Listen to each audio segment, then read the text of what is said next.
Bismillahirrahmanirrahim. Alhamdulillahirabbil alamin.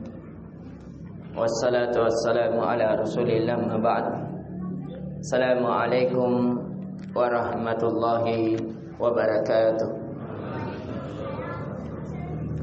Alhamdulillah, kita kembali memuji dan mengagungkan Allah Subhanahu wa taala yang telah memilih kita sebagai orang-orang yang beriman di tengah banyaknya orang-orang masih di atas kekafiran, yang telah memberikan kepada kita nikmat ketaatan di tengah banyaknya orang-orang berlesat-lesat dalam kemaksiatan. Kita memuji dan mengagungkan Allah Subhanahu wa taala yang masih memberikan kepada kita kesempatan hidup di hari yang terbaik, di 10 dari hari Zulhijjah. Semoga kita memanfaatkan dari 10 Zulhijjah ini dengan sebaik-baik manfaat, dengan penuh ketaatan kepada Allah, baik secara hati, lisan maupun anggota badan. Karena tidak sedikit orang-orang yang dimatikan, tidak diberikan kesempatan untuk hidup di hari yang terbaik ini. Dan di pertemuan kali ini kita masih melanjutkan dari kajian kitab kita, dari kitab Ibnu Qayyim Al-Jauziyah rahimallahu taala, dalam kitabnya Ad-Da' wa Dawa, dalam kitabnya tentang penyakit dan obatnya. Dan kita sudah memasuki dari bab min adraril ma'asi, dari bab akibat-akibat dari maksiat yang dilakukan oleh seorang hamba.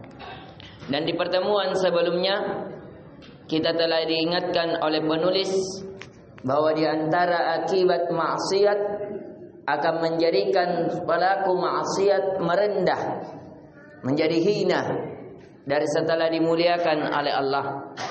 Dan begitu juga pelaku maksiat akan menjadikan pelakunya menjadi tergolongkan sesuai dari golongan maksiat yang dia lakukan.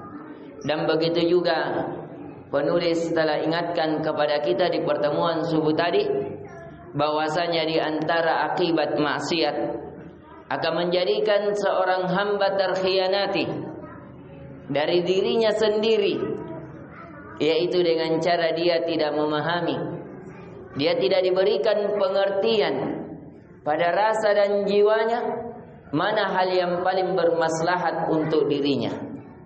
Dia tidak ketahui yang mana yang baik untuk dia lakukan dan mana yang buruk untuk dia tinggalkan. Dan di pertemuan kali ini yang ke-40 kata penulis, masuk ke 41 di pertemuan kali ini, uqubatiha annaha madadun minal insani yamuddu bihi aduwi alaih wa jaishu yuqawwiyahu bihi ala harbi. Di antara akibat maksiat, kata penulis, akan memberikan, akan menolong atas manusia dengan membentangkan kepada lawannya, dan begitu atas dirinya, dan begitu pula dengan bala tentara, memberikan kekuatan kepada bala tentara yang akan memeranginya. Jadi akibat dari dosa, kata penulis, yang telah dirincikan dengan panjang lebar, kata penulis, di antara akibat maksiat adalah seseorang membentangkan kepada manusia untuk menjadi bumerang ketika dia melakukan maksiat, maka dari kalangan manusia akan mencelanya. Dari kalangan manusia akan menjadikan bumerang sebab kelakuan maksiat yang dia lakukan. Dan ketika dia melakukan maksiat, dia memberikan kepada kekuatan dari lawannya, yaitu khususnya para syaitan, untuk menyesatkannya, untuk menghinakannya, agar menemani para syaitan nanti di neraka kelak bersamanya. Maka dari itu kata penulis, wazalika anna Allah subhanahu ibtala hadzal insan bi aduwi la yufariqu tarfata ain yanamu wa la yanamu an. Maka dari itu kata penulis, sesungguhnya Allah menguji manusia dengan adanya lawan, adanya musuh yang tidak pernah berpisah dengan dirinya sedikit pun, walaupun hanya sekejap mata. Dia tertidur tetapi musuhnya itu tidak tertidur. Wa yakfal wa la yakfalu an. Dia lalai, tapi musuhnya itu tidak pernah lalai dari dirinya. Di mana dia ada kesempatan untuk menjatuhkannya kepada kemaksiatan, maka dia akan dijatuhkan kepada kemaksiatan.